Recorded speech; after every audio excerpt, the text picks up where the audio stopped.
Ayer estuvimos en CEPRIN, estuvimos hablando con el doctor especialista en nefrología, Jorge Abdala. Le consultábamos con respecto, porque estamos en el mes del riñón, se están realizando muchas campañas de concientización, por supuesto, ellos haciendo su aporte con respecto a la importancia del cuidado del riñón y a tener en cuenta los factores de riesgo, porque es una de las enfermedades más silenciosas, que cuando se presentan síntomas ya está instalado el problema, y los problemas de riñón son graves. Es decir, que hay que tener en cuenta a qué edad comenzamos a cuidarnos, cuáles son los factores de riesgo, afecta también a los niños. Le preguntábamos todo eso ayer en CEPRIN, mira.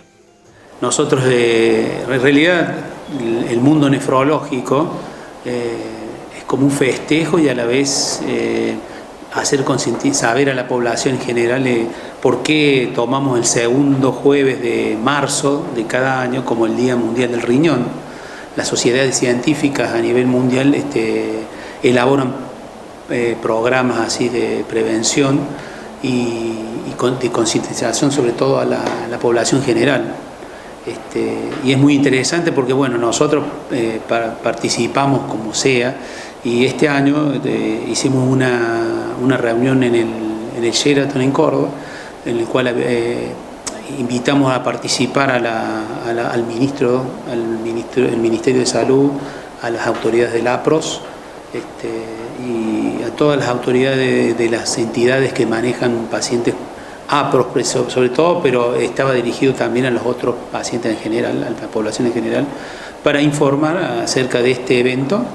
Y un poco este año se hizo hincapié en la obesidad y el riñón. Esa era la pauta que habían tomado todas las sociedades científicas para concientizar realmente a la gente del peligro que se corre de contraer algún problema en el riñón a causa de una enfermedad o de un estado comórbido como es la obesidad, la hipertensión arterial y la diabetes. Como están de la mano de estas tres patologías, un poco se lanza todos los cuidados que los pacientes en general tienen que tener para evitar llegar a un daño renal, ¿no? Doctor, sin dudas es uno de los órganos que tiene más atención, por decirlo de alguna manera, en cuanto a la concientización, a su cuidado, a la prevención. ¿Cuál es por ahí no conocemos todos cuál es la función que cumple el riñón en nuestro cuerpo y qué pasa cuando este órgano empieza a fallar? Y la verdad que nos cuesta hacer concientizar a la gente, inclusive a los mismos médicos generalistas, digamos, que son los que colaboran ampliamente con este programa, ya que, bueno, vos le preguntás a cualquier persona, decir, ¿cómo estás del colesterol? Y rápidamente te van a contestar, pero si vos le preguntás, ¿cómo está la creatinina? Entonces te pueden mirar medio raro, digamos, pero es así, es una simple determinación en la sangre que se hace de rutina y que nos puede ayudar un montón para aproximarnos a ver cómo están funcionando esos riñones. Y siempre recordar que 1 de cada 10 personas que consideran estar normales tienen algún problema en el riñón. Eso es mucho. ¿Cuál es la función que cumple el riñón? Y el riñón tiene varias funciones, no solo la producción de la orina, que es lo más simple de imaginarte un riñón, pero participa en múltiples procesos internos del equilibrio del medio interno del organismo. Entonces, por ejemplo, controla la acidosis, la alcalosis, en definitiva elimina o retiene ácidos, y son procesos más complejos que en realidad, la realidad es que cuando te da algún síntoma ya estás enfermo de riñón. Entonces por eso es la importancia de estas campañas que tratan de trabajar sobre población sana, pero con riesgo. Y una de esas poblaciones son los obesos. Y no estamos hablando de obesos de 100, 200 kilos. Estamos hablando de síndrome metabólico, que a lo mejor si uno se mide la cintura ya está entrando en zona de riesgo, digamos. Un poco más de asado, un poco más de vino y entras cómodo, digamos. Entonces eso es riesgo. Se ha visto que de los obesos, un alto porcentaje, entre un 20 y un 25%, hacen algún problema renal. Entonces, ojo con eso. Controlarse, porque nosotros siempre trabajamos ya con el problema instalado Y eso es lo que tratamos de evitar, de que no nos llegue el paciente con una insuficiencia renal que necesite un tratamiento en diálisis o trasplante. Entonces trabajamos para que cuando sabemos que si un paciente es diabético, es obeso o es hipertenso, que son los factores de riesgo más importantes, ataquemos ya a esas enfermedades, con un buen control de la tensión arterial,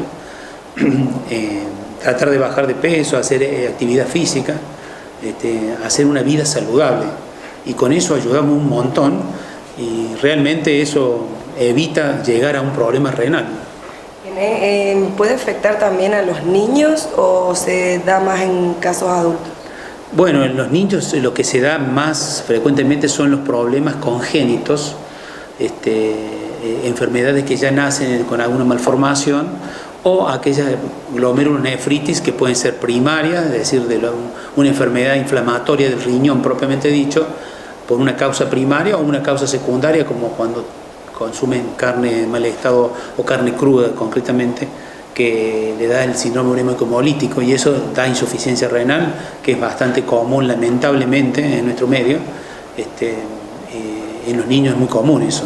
¿Y qué síntomas hay que tener en cuenta para detectar algún problema en los niños, para los papás que estén viendo la nota?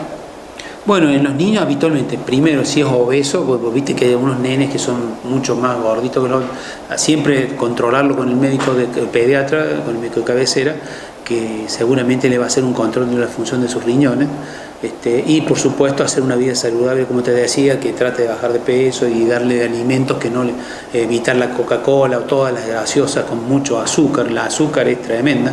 ¿Pero no hay síntomas que nos indiquen que hay problemas? No, la mayoría de las veces cuando da síntomas ya está el problema instalado. Lo más común que se ve en los niños es la infección urinaria. Entonces cuando el niño llora, si es bebé llora y tiene fiebre, entonces ahí sospechamos. Los pacientes que habitualmente vienen a consulta son los pacientes que necesitan un estudio de su función renal, básicamente. Y está el otro grupo de pacientes que ya tienen una enfermedad o una patología de base, como son los diabéticos o los hipertensos, y que ellos saben o están derivados por el médico de cabecera para hacerse un control de la función renal. Eso es la mayoría de los pacientes que vienen acá. Bueno, esto es un centro de alta tecnología. ¿Cuáles son los tratamientos que se brindan? Bueno, acá lamentablemente muchas veces ya cuando viene el paciente ya viene con una insuficiencia renal muy avanzada. Entonces lo que nosotros hacemos en esos casos, cuando ya médicamente no se puede hacer nada, para mejorarlo, hacemos todo lo que se puede y después, una vez que ya necesita un tratamiento sustitutivo de la función renal, tenemos por un lado el tratamiento en hemodiálisis, ¿sí? Que es un método, digamos, para que se entienda bien, es como que le hacemos funcionar su riñón propio con una máquina, sería así. Entonces, de esa manera nosotros tomamos la sangre del paciente, hacemos la diálisis o la limpieza de esa sangre y vuelve el paciente totalmente limpia o en una forma fisiológica, lo más aproximado a su sangre normal sería.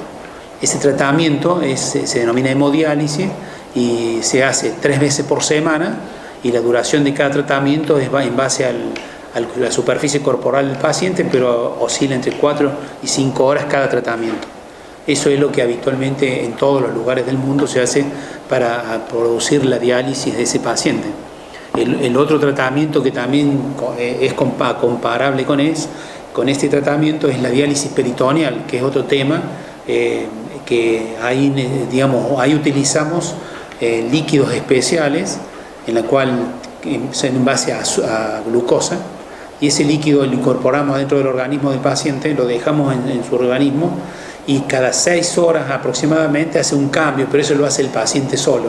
Nosotros los entrenamos para que lo haga y se lo hace en domicilio. Ese tratamiento se llama diálisis peritoneal continua y andan muy bien, sobre todo en los niños o en personas con superficie corporal chica, andan muy bien el tratamiento, y esos 2 tratamientos serían pasajeros, si se quieren, hasta llegar al trasplante, que sería el tratamiento definitivo. ¿Sí? Estos son enfermos que tienen insuficiencia renal, que sus riñones ya no funcionan más, los hacemos funcionar transitoriamente con alguno de los 2 métodos, ya sea hemodiálisis o diálisis peritoneal, y posterior a eso lo preparamos para cuando la situación clínica lo permite, poder hacerle un trasplante renal. También laboratorio de análisis clínico.